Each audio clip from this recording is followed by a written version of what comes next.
Welcome to the Smart Nonsense Podcast, where we talk about entrepreneurship, self-development, and challenging norms. Today, it is episode 76. 1776, great year for independence. What are we talking about, Pop? Today, we are talking about the magic of thinking big. Wait, you tell him, and then we're going to get the gilly out, but you tell, I got to grab something. Tell him what we're talking about. All right, this book, The Magic of Thinking Big, it's by a man named David Schwartz. Who is he? I don't really know. He's some professor, motivational writer, speaker, dude like that. I don't like Henry and his little legs running around the studio. But this was written in 1959, Belky. And you know what happened in 1959? What happened in 1959? I was like 12 feet away.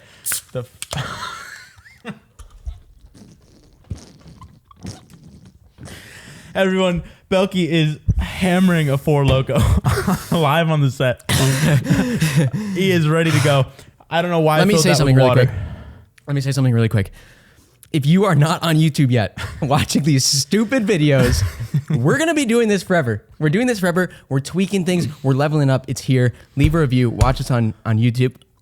It's terrible. You thought we could kick Belky off the podcast, but he's back and stronger than ever. Can we make sure this doesn't get noise gated? You're already slamming the table, and I'm just thinking of Eric yelling at you. That's terrible. You got COVID? Oh, and I got brain freeze. Oh, that's just really bad. Oh, okay. You were saying something about a date, and then we need to get the gilly out here because that's why the Four Locos here. All right, 1959. That's when Slick and Carol were born. Oh, that's these all I are wanted to say. your parents. Yeah, and it was written in this year. So it's timeless. I'm sorry. This is really bad. The gilly. Your dad said we got to get the gilly out here. I'm no longer on the interviews. There is a reason. Wait, get the gilly out just in reference. That is to like episode 71? Something like 70. One of those episodes. It was with What You'll Warn Adams Bros. Go watch that. But yeah, they were talking about how they had this one friend, Gilly, who they just had he'd bottle up his emotions all the time, never talk to his friends, and then just blow up one day. So I missed the point. I thought they were talking about a gilly suit. No, that was me. That was me connecting the dots. Okay, so I kind of missed the point. But anyway, I'm not on the interviews really quick because, I don't know, you're talking to people that I don't run in the same circles with, and I wasn't preparing myself for them. And I think we got the gilly out and said, enough's enough. Don't fake it. Well, and you're crushing it, by the way. You're crushing them. I love them. Kind of getting better. It's an interesting animal. We'll see this weekend, too. I guess the next episode that y'all will see is with Jack and Joe. They're two finance bros on two different sides of the spectrum. Like, that Jack was the guy who I was living with, and Henry now knows him quite well. But, dude, their lives are fascinating. Mm-hmm. I'm excited for that. Like, who should get into finance? They're making a lot of money, but, do they like what they're doing? We're going to talk about that all. We should talk about our dynamic really quick, because I think this is why it is the way it is. Very little drama between you and I. And I think I was saying yesterday, it's like, first of all, we both have pretty low standards, but for the things we do care about, we're just going to say it like it is. We had the talk 3 weeks ago. I was like, I'm just, I can't give you 2 hours of prep before that episode, the whole it was taking up my whole day. And I think we adapted, and now I'm here for the nonsense. So, sometimes you make me think. And so in this book, I'll kind of connect it to the book, but they talk about it's thinking big, right? And when you're thinking big, you don't want to focus on the small shit. And so we know what matters to us and what doesn't. And so for us, it's little things, we'll just kind of shit on each other just jokingly, but then big things, or at least in my mind, interviews, what we do with those, can Henry devote the proper time to the interviews and preparing? Probably not. Cramming a book in 4 hours, he can do that all day. Sign me up. So, we get that dynamic. I think more people can do it. But it really goes it just connects to the book. The book's so fucking good. But surrounding yourself with people that are on the same wavelength, pursuing the same shit as you, it's so empowering, motivational. It's just Am I allowed to say what I texted you today about the book? Yeah, you said something vulgar, right? It is pretty vulgar. I've never said it about a book before. I said, I want to... I can't say it. I probably can't say it. We don't censor ourselves. I want to fuck this book. That's what I want to do. It's so good. I come into the studio. Henry's in the music box going to town. Easy. All right. So here we go, Belky. Oh, man. I crammed it again today, and now I'm a little bit drunk. This is 12% alcohol. I think there's a lot of caffeine and sugar in here. Where do we start? Who's this for? That's a great question. Everyone. I wanted to buy it for my whole family today. Well, that's the thing. It's almost like I'm thinking of the people that it's not for. It's like not for an Elon Musk or Jeff Bezos who's already thinking big, but everyone else can think bigger than they currently are. Right. So it's like, well, even them, there is no limit, right? Right. They probably read this book, honestly. But I think what's interesting in the book is big thinkers like those two don't like shit on people for thinking big because they know that it's obtainable. And I think that's a really important fact. You licking your lips. A little bit later in my agenda. It's way late in my agenda. I mean, here's the thing, right? If you're at a place in your life and you're not satisfied, which I think we were at certain points, and you're actively trying to do better, this book's for you. You little ambitious studs. Just like, I'm just tired of people that complain about their jobs and why life is so fucking tough, and they don't do anything about it. And that's what this book is. Like, how do you quit being a bitch, suck it up, and just do? Flip the mindset. So the first thing, what really blew my mind right out of the gate was like this very simple realization or observation. Like, you look at, in this case, salespeople. Like, what separates the top performer who does multiples better than everyone else and like an average person? And it's not like how much time he's putting into sales. It's not how much he's studied different sales techniques. Okay. This book, actually, 1959, it's a lot of he's. There is. So that's one thing that's changed. But that is one thing that's changed. There's another book we read about, I think it's on writing well. Whether to write he/she, he or she. And like, he had a pretty good response. Again, this is 1959. It doesn't hold true. But his response was a little bit more current about something about just when it's easier. But yeah, I mean, that's an excuse people could make too, is like, whatever, it's a male-dominated world. Shit, we'll get to that. But like, the point is, he's not working harder. He's basically not doing anything other than just thinking fucking big. And so how do you take your approach to life and just amplify it so that now your ceiling, instead of like, I just want to make $60,000 a year, live with my nice family, and drive like a Toyota Corolla. Like, how do you take that and scale it to, I want to live in a penthouse downtown, drive the coolest car I want, and just have a family that can travel anywhere in the world? Right. Because success starts with belief. I think that's very early on in the book. Let's talk about the bricklayers. This is an anecdote that's stuck with me for a long time. That's a good one. I think it puts what you're saying so crystal freaking clear in perspective. So there's this anecdote that somebody's walking down the street and they come across three bricklayers. And they ask the first one, what do you do? He says, well, I'm a bricklayer. And the second one says, I make $9.30 an hour.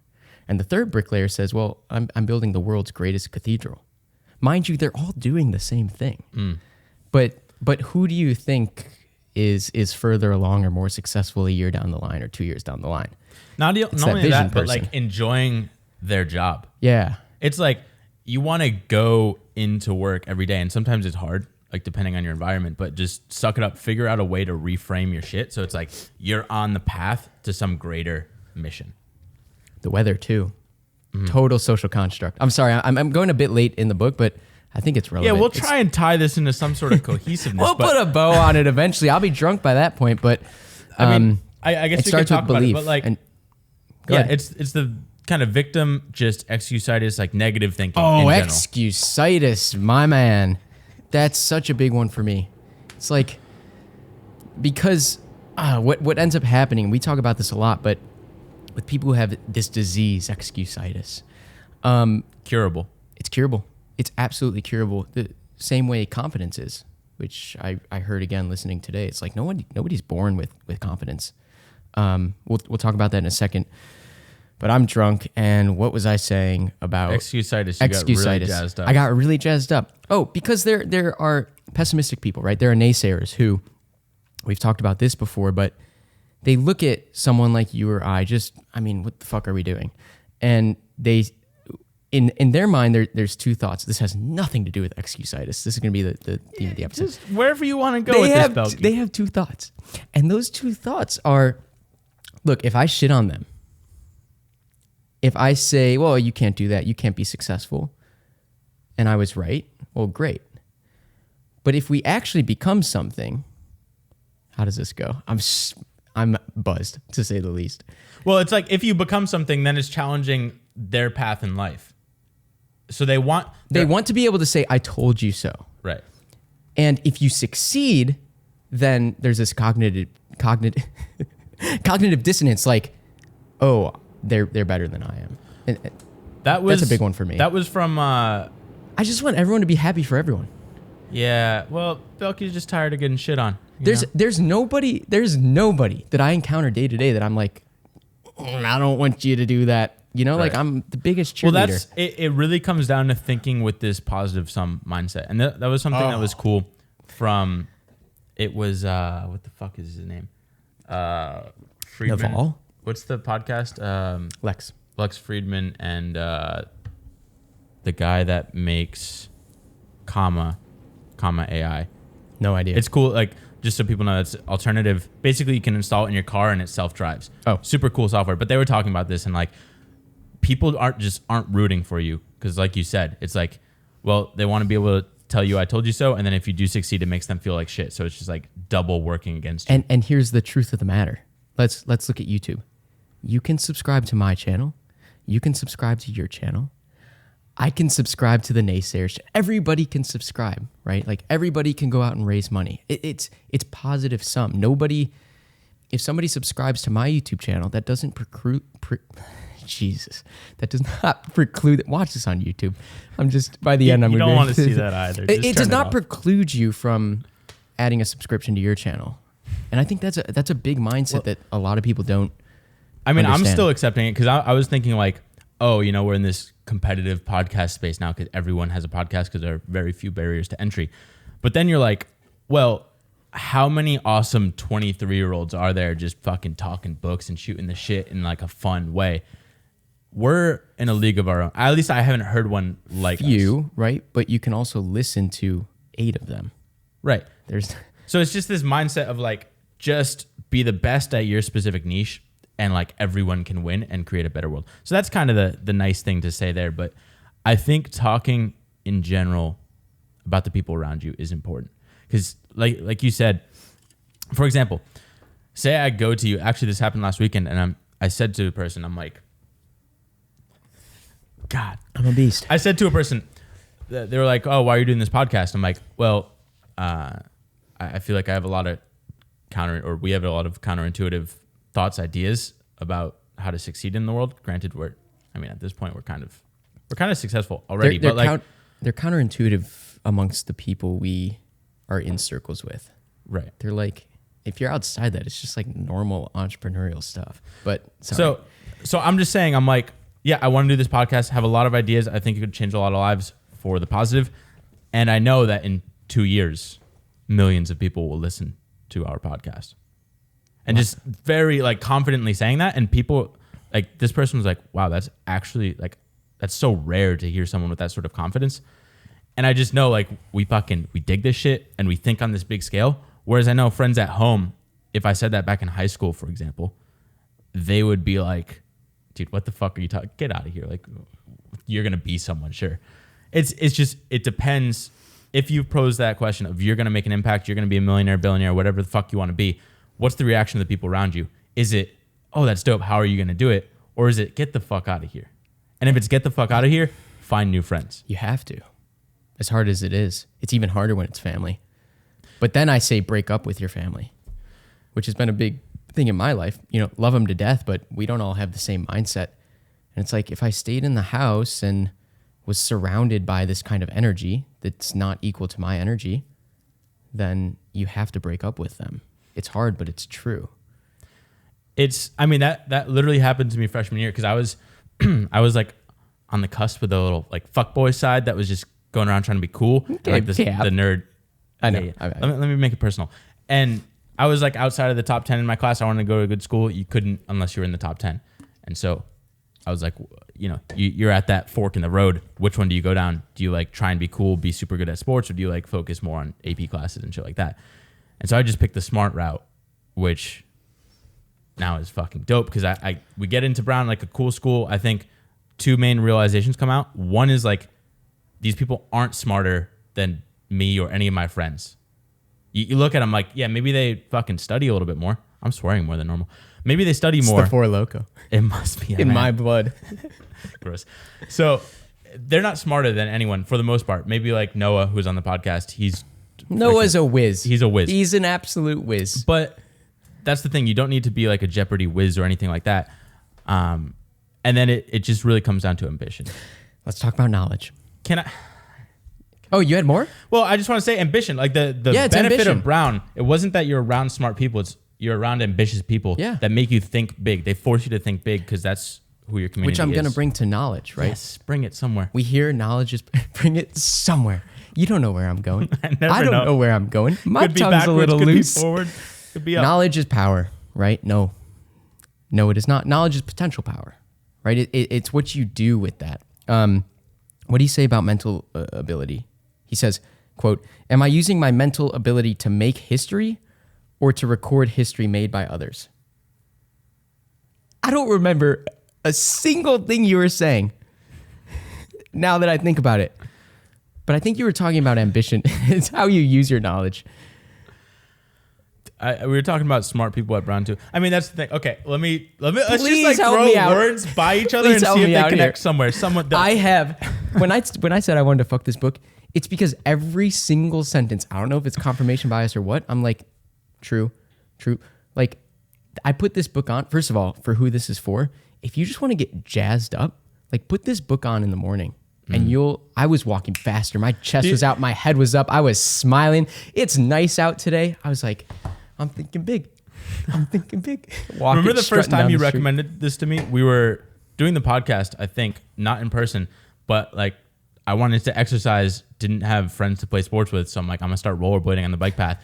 And I just put this in and I just bopped at a fast pace for an hour, just like, God damn. And you called me. You left a 3-minute long voicemail like, I'm a beast. I'm going to rollerblade every single day. I'm going to go to the beach. It's nice out. It's 15 miles round trip. It lasted a day. But I did read the book. Yeah. And maybe we have that voice message. That'd be funny to play. My point is at least, this is a book I want to read like once a week. I haven't read it in a while, and I guess this is the second time, but when I put it on, I'm like, you know what? I can do this today. And I think that's also a product of who you surround yourself with. If you surround yourself with people who think like this, then you get it every day. Let me just rip another tangent. That's where I like Naval, and he talks about books. He's like, everyone's trying to read 50, 100 books a year, whatever it is. That's a lot, but we might do that actually. But like a lot of books a year, but it's not quantity. Like I read the same books, me talking as Naval, I read the same books over and over and over again because you find the best.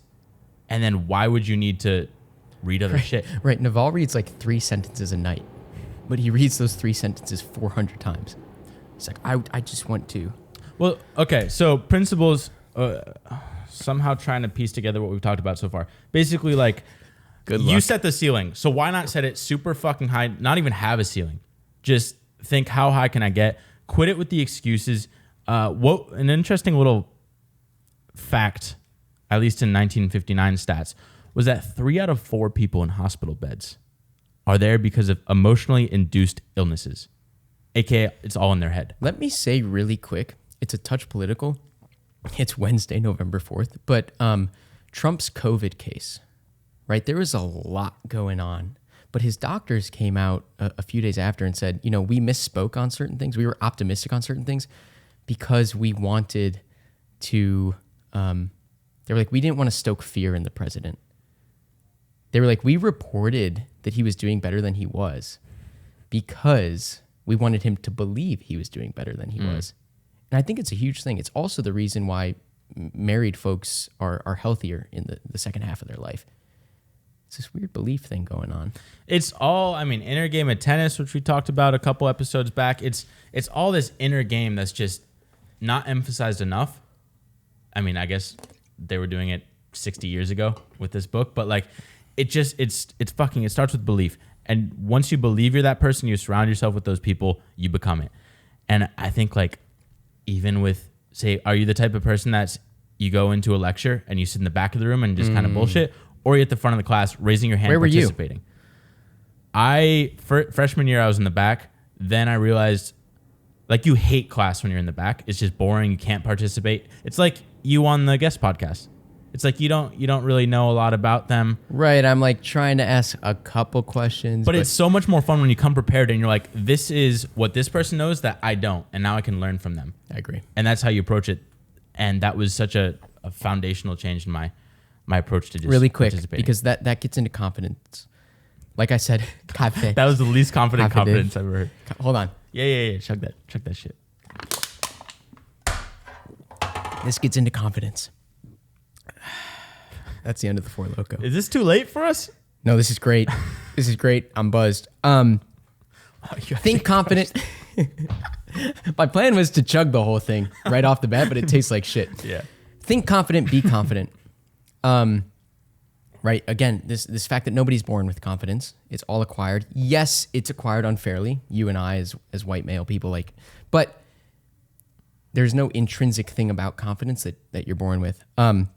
His tips for confidence is sit in the front seat, make eye contact. This was something I practiced hard. Like when I was journaling, this was in the spring. I was going through a rough patch, as were a lot of people with COVID.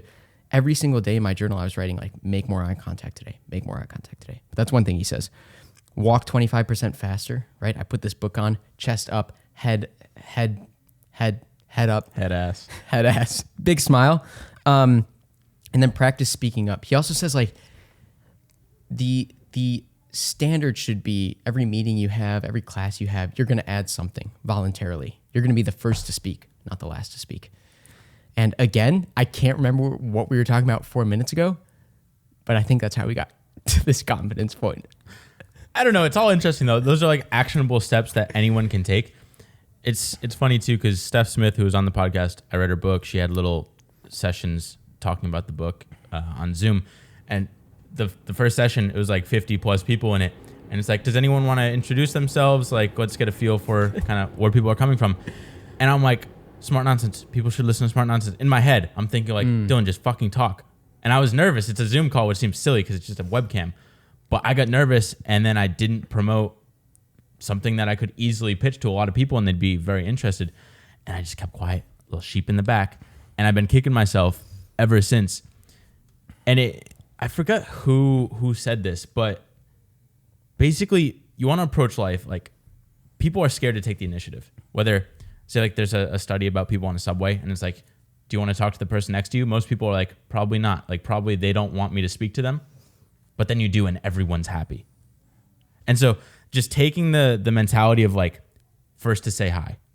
Like that's always this person's approach that I listen to, but now I want to do that. It's just like, just speak up. And then like, it's all easy after that. And what it is in the book is action cures fear, right? Like you keep looking at me like, yeah, I don't know what he's going to say. I'm realizing I don't know what I'm going to say. We don't have a very cohesive argument here, but it's all interesting. But what he says is fear closes your mouth when you want to speak. And that's what you're talking about. And for me, like, yeah, I get stressed about a lot of stuff. I fear a lot of things, but just force yourself, if you can, to like take small steps towards that thing. And you realize like, oh, okay, it's not that bad. We should talk. So my mom, when I talked to her the other day, she was like, Dylan, I had a nightmare the other night. Oh yeah. And I'm like, what was it? She's like, well, you were just a young kid and you were in the water and you just started drowning and you were drowning and you reached up to me and I just couldn't reach you. And I'm like, Mom, like, Jesus, are you that concerned about, like, I'm literally not thinking, I think if you take the Freudian approach, she's like, well, that'd be more sexual. But like, if you psychoanalyze that, it's like, she's clearly worried about me, anxious about me going on this unbeaten path. But I don't give a fuck. Like, this is all normal to me. A lot to lose, right? And then what happened is you told me that story and you walked by me last night on the living room floor with my mattress. Like, you're worried about me? I got a bed, Mom. And 2 blankets. This clown. My car and my dresser, my suitcase. So yeah. I think as I bring up Carol, and we've referred to her before as this, sorry, Mom, if you're listening, which you are, but Coupon Carol. She's a big, like, savings, cut spending sort of person. And there are two different mentalities. And I've always been on the other side. So she's like, cut costs, and I am earn more. So which side of the spectrum do you want to be on? Luckily for you, you're on that side of the spectrum because of her. Right? Yeah. Right. It's like, I think these things skip generations. And it's in the book, it's like, go first class in everything you do. Like, there's some part of me where I just like can't do that. And it's the same for you. No, like, you see me taking flights, premium economy. It's the same thing. Like, okay, you talk about your mom who's a coupon clipper, which I am as well. And you want to go the complete opposite way. Like, how can I maximize income? And then your kids are going to be like, Dad, fuck you. You're just maximizing income. You're spending all this stuff, and your kids are going to be coupon clippers. This is a theory I came up with, by the way. And it just reverses itself, right? Like I think my parents were fairly conservative, and I'm like, because of that, I'm able to take all these risks. And then my kids are going to be like, Henry, Dad, you're crazy, man. Like, we're going to be doctors and lawyers and whatnot. But maybe. But Siobhan's parents are engineers. He's an engineer. His whole family. Why you got to bring Siobhan into it? Let's talk about gossip. Siobhan's our number one poison. fan. All right. Thought poison. Yes, Belky, contributing. I might be drunk, but I'm smart. I think this is huge. And this is something, because speaking of talking with my mom, I don't know if, generally people associate this with females, but I think people in general love gossip. Like, they just love to talk, like, oh, he thought this, or like she's talking about the dates she's going on, and I don't know, like silly things guys are doing and stuff. I'm like, Mom, this is what Patrick's for. That's my brother. You talk to him about the gossip. I don't want any gossip. Like, it's just nonsense to me. That's just like clouding my mind with negativity. Correct. So what he says is, and I only got this the second time reading through, but the quote is, gossip is thought poison. Totally agree. But I was like, fuck, I gossip a lot, right? I like to talk about people. But the distinguishing thing is, like, it's not all gossip necessarily. What he says is, like, ask yourself these questions. Do I spread rumors? Do I preface things with, quote, don't tell anybody, but do I tell people to bring rumors to me? Do I judge people based on those rumors? And, like, while I think, like, I gossip a lot, I could answer no to all those questions. It's a waste of space. Most of it's not true. And it's thought poison. I don't remember why it's thought poison, but it's thought poison. Yeah, it's an easy thing. That's what everyone does, is just gossip. But you look at the people that are successful and they don't do that shit. They're just like, they're focused on the bigger picture. Let me just fucking get that. No complaints. Like, gossip kind of gets into excusitis. You're like, correct. You're talking shit about someone, or like, it's just in this world of negativity. You don't want it. One thing I'll mention too, while we're all over the place, but like COVID, for example, we had that Nick Kokonis episode. Jeez, we're fucking. We had Nick Kokonis. We didn't have him on. We talked about him, but about how like COVID comes, restaurant industry would be the hardest hit, but he's not making excuses. He's out there. How can we be creative and find a solution? And I feel like that, even my like ex-stepdad, I don't know what you want to call him, but like he had he would rent apartments to college students, which now a lot of them aren't coming to college because it's online. And just like all these roadblocks are just opportunities, because now it's like, oh, now I can rethink how I market or what the purpose of these buildings is. I was telling you the other day, like, there have been no hurdles to the restaurant market since, I don't know, probably the early 20th century. Like, this is it. This is where entrepreneurs are made. Again, I don't remember how we got here, but that's what you're saying. All right, so let me try and... this is going to go down as the Four Loko episode. It's just low T everywhere. High T. What else do I got? I'm reading through my notes. Can we really quick, can we talk about age? Those productive years? Okay. The quote from the book is, I, quote, resolve to live until I die. And it follows that you can do this calculation.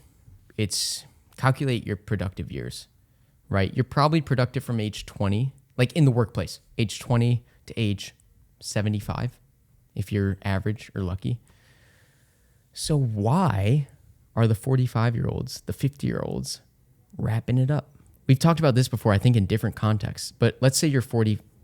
Make the math easy. Let's say you're 40.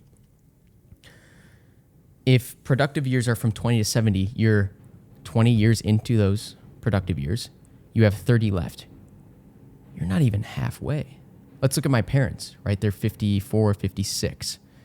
They're just over halfway. They've got another 20 like productive years. It's like, why are you wrapping it up? That's ageitis, by the way. That's where when it gets to excusitis. I think one of the reasons why you got to start right away, like today, is because now every passing year, you're just going to have more excuses, and it's going to be a higher and higher hurdle to overcome. But today, you have the least amount of responsibilities you'll ever have. You're the youngest you'll ever be. You have the fewest excuses overall to just fucking get started and go. But people are like, I should have started 5 years ago, but that's sunk cost. The second best to I should have started 5 years ago is today. I'm starting now. Right now. Or tomorrow. So what I liked talking about like excuses, and you kind of mentioned it before, but like being nervous until you do, like you're scared of this risk and then you do it and you're like, oh, it's not that bad. Bill Burr, he was on Saturday Night Live and I was listening to his podcast, which is cool. Monday morning podcast, I think. But he was talking about how like before he was he was a mess. He's an absolute wreck. And his wife was like, Bill, you've done this a million times. Like, why are you so nervous? And just every time before he goes on the stage, he's just can't get out of his own head. But the minute he steps on and starts doing, he loves it. It's the best thing in the world. Like that's the same thing with me when I'm public speaking or anything like that. Right before is terrible, but then you just start doing, and it's fucking fun. It's like all these people are listening to me, and so that's kind of what you can take to doing any sort of endeavor or like asking for a raise or whatever. Just like start doing. Maybe you schedule a meeting with your boss and it's like, hey boss, in 3 months, 6 months, how can I add more value to the company? And then you come back in that period and you can have more leverage negotiating. Right. You're never going to feel better about it. So like you might as well bite the bullet and just take that step forward right now. Just record a stupid podcast when you're talking into your cell phone. And then next thing you know, you got 2 Shure microphones, 3 cameras, lights, and a sign in the background. You just start somewhere and do. Do I have anything else? I got some stuff. What you got? Any other takeaways? Petty thinking over big thinking? You have the choice. Well, it's like, do you think, one thing, actually, this is a helpful framework I like, is think of someone successful and say we have a little qualm. I couldn't speak for a second. Say we have a qualm, a little problem. I don't know what it'd be, but like, I don't know. I get mad because Henry's got muddy shoes or something. Or he's hammered on the podcast. So I'm like, Henry, you got to take this seriously. Like, would Jeff Bezos, or say like Joe Rogan, I guess, would he be upset about this? Like, think of the most successful person in the world. Would they be concerned with these little nitty-gritty details that ultimately don't move the needle? Just focus on big picture. I'm sure Jeff Bezos is concerned about, like, overall, is the logistics algorithm working well? But he's not concerned about, like, this one Chicago merchant that just, had a return. You would never think about that. Or chugged a Four Loko. Sure. It's be okay with small bad things happening all the time. Tim Ferriss callback. This is Tim Ferriss. But I think the framework is like, just think, who do you look up to? And you can have like different segments. So like for your social life, for your like work life, for your health life, like have some sort of guru or just like mentor person. And then just think, what would they do in this exact same scenario? So right now, say you're thinking about starting a podcast. Like, what would Joe Rogan do right now? Would he keep thinking about it, or would he just go out, buy a mic, or use like his AirPods and just start talking? So I think that framework can help make all these decisions much easier. Was that in the book? No, that actually was from I think Nick Kokonis, because we're mentioning him, and Tim Ferriss. It just gets at a point where like my girlfriend, right? Athena was asking me the other day. She's like, what is going on inside your head? It's a bit different, but she's like, what is going on inside your head when you send an email and it's not the response you wanted, or you make a mistake and like whatever comes back? And I was like, honestly, the thing inside my head is, quote, It's like my default is, Well, I also like the default of the extreme ownership, like Jocko Willink shit. Like, what could I have done differently? Sure. I'm just always looking like when we don't get the result, it's like, what could I have done that could have gotten the result? And that's one thing that, okay, let's talk about it for a second because we got all Schwartz, the time in the world. All the time. Schwartz was talking about like, think. Who's Schwartz? That's the author, dude. That's the David Schwartz. David J. Schwartz. Okay. He was talking about like, all right, think, because we're mentioning a bunch, or let's talk about like Elon Musk. Elon Musk, he has some attributes, but you probably have assets like skills that Elon Musk doesn't have. Like, for example, you're a much better communicator than Elon Musk, objectively speaking.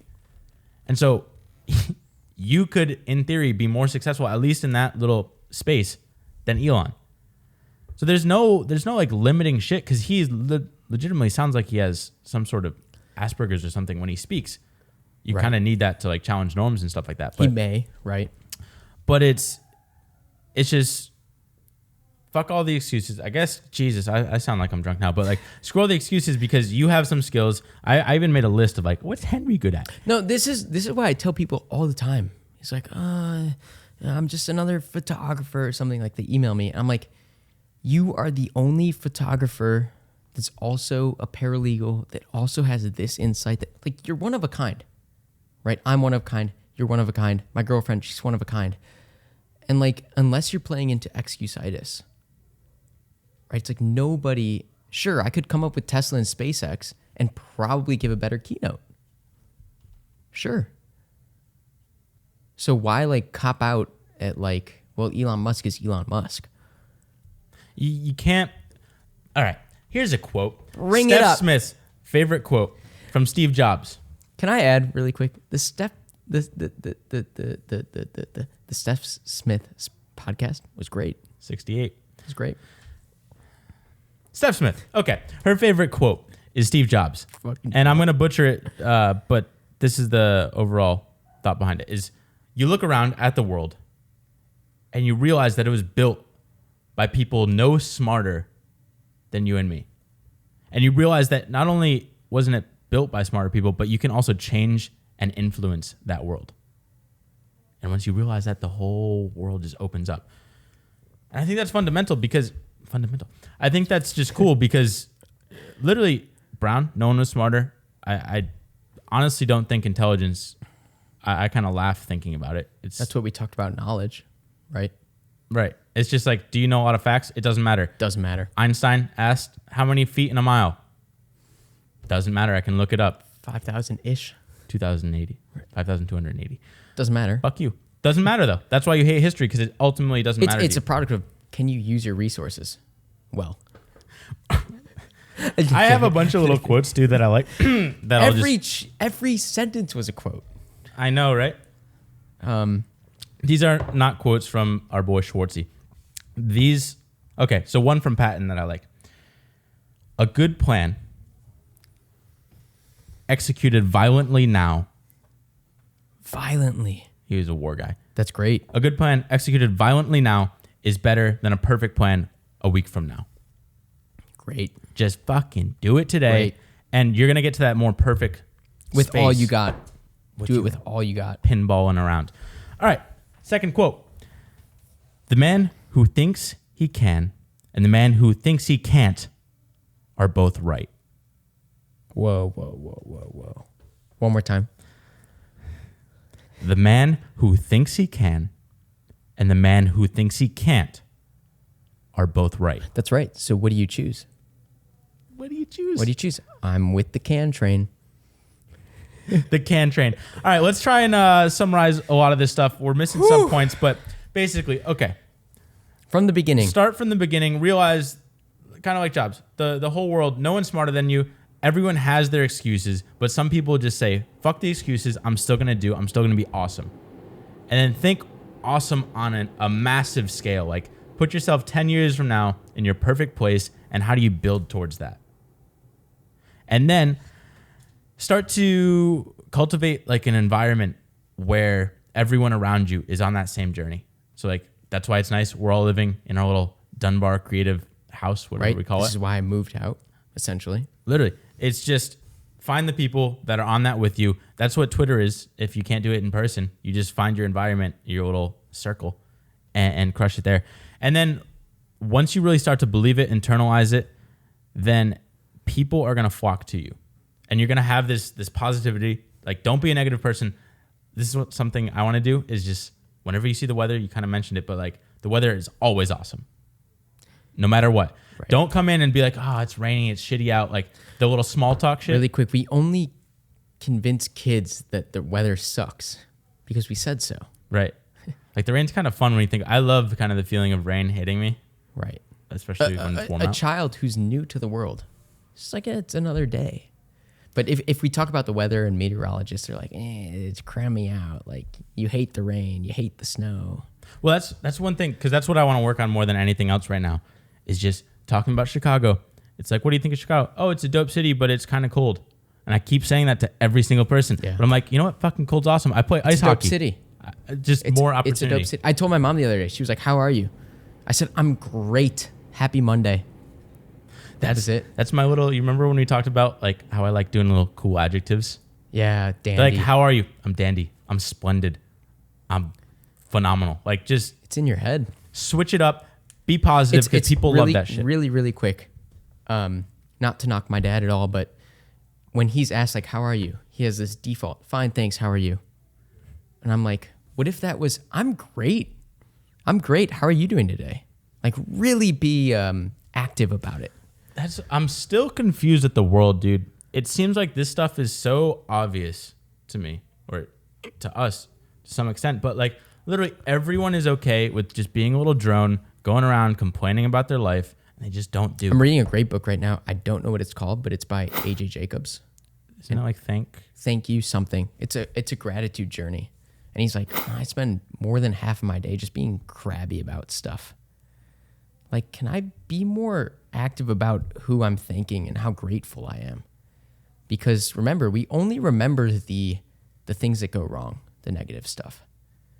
Like, can I be more active about the things that go right? I really like this book. I love this book. That's the thing. I'd say I'm trying to think, like, top takeaway from this book. I think it's just believe, like you said in the beginning. It's just believe this shit's possible. Look around, like that's a Kanye quote, right? Like he says, right? Like there we are. He says, "Shoot for the stars, because if you fall, you'll land on the clouds." Pretty good English to me. We'll play that, Erica. Shoot for the stars. For me, it's probably I just had it. And now it's gone. Well, just think. What did you learn? I think for me, it was, the whole aspect of believe that you can do this because people just like you have done it. Quit the excuses and be positive. Mine is probably like action cures fear. There's something else, but like I'm a little bit drunk. So that's where we're at. You can, if... Just energy levels nosediving. Well, Belky, this was a good episode. I think maybe I don't know if we have to like get a more cohesive thesis and like prove our points. I'm going to start drinking for all of these. It's funny. We agreed that this may work best if Dylan has a plan and I just do everything I can to derail that plan. I think we're on the same page. Showing up with Four Locos now. I think we're on the same page with this one. I'll try and keep it to coffee moving forward, but yeah. Just think big. And if you're not, put this on in the morning, and you probably will be. You just need to hear it more. I think the guy is like a motivational speaker.